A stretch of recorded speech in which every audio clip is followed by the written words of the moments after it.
कल देश का बजट आने वाला है। संसद में बजट को पेश किया जाएगा और हर भारतीय की निगाहें इस बात पर टिकी है कि वित्त मंत्री निर्मला सीतारमण के पिटारे से क्या निकलेगा और इसको लेकर अब बिहार की जो सियासत है वो तेज हो गई है।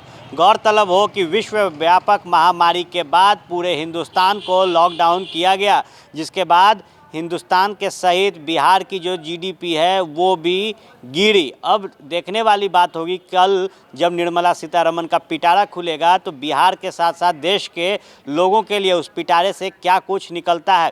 इसको लेकर जो सियासत बिहार में तेज है उसमें कांग्रेस ने सवाल और एक जवाब कहीं ना कहीं प्रधानमंत्री नरेंद्र मोदी को दिया है। साफ तौर पर कांग्रेस के विधानमंडल दल के नेता अजीत शर्मा ने कहा है कि कल जब बजट पेश होगा तो उसमें बिहार के युवाओं को सरकार क्या देगी ये देखने वाली बात होगी। इसके साथ ही उन्होंने कहा कि कल जब बजट पेश होता है तो बिहार के लिए अगर वाकई प्रधानमंत्री नरेंद्र मोदी कुछ बेहतर चाहते हैं तो सबसे पहले युवाओं को रोजगार के तौर पर मौका दे। क्या कुछ कह रहे हैं अजीत शर्मा, वो आप सुने। ऐसे तो केंद्र सरकार से बजट में बहुत बिहार को उम्मीद नहीं है, लेकिन अगर सचमुच वो चाहते हैं कि बिहार के लिए चिंतित हों तो युवकों को रोजगार देने के लिए जो आपने वादा किया है चुनाव के समय 19 लाख नौकरी, उसके लिए कल कारखाने बड़े बड़े हर जिला में, चाहे वो एग्रो बेस्ड इंडस्ट्री हो या ऐसी व्यवस्था करें जो बाहर से इंडस्ट्रिस्ट आपके यहाँ के कल कारखाना खोलें।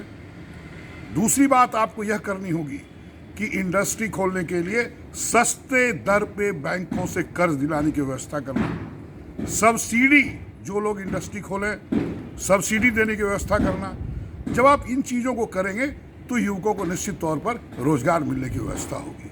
साथ ही साथ आपको बता दें, आप जो डीजल का कीमत हम आपको बिहार का उदाहरण देते हैं कि 34 रुपया के आसपास बेसिक रेट आता है और उस पर 46 रुपया के आसपास ड्यूटी है, चाहे वो एक्साइज हो वैट हो।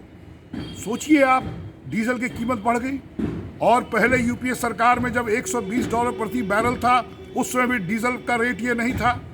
आखिर आप डीजल का रेट कम करिए, टैक्सेस कम करिए।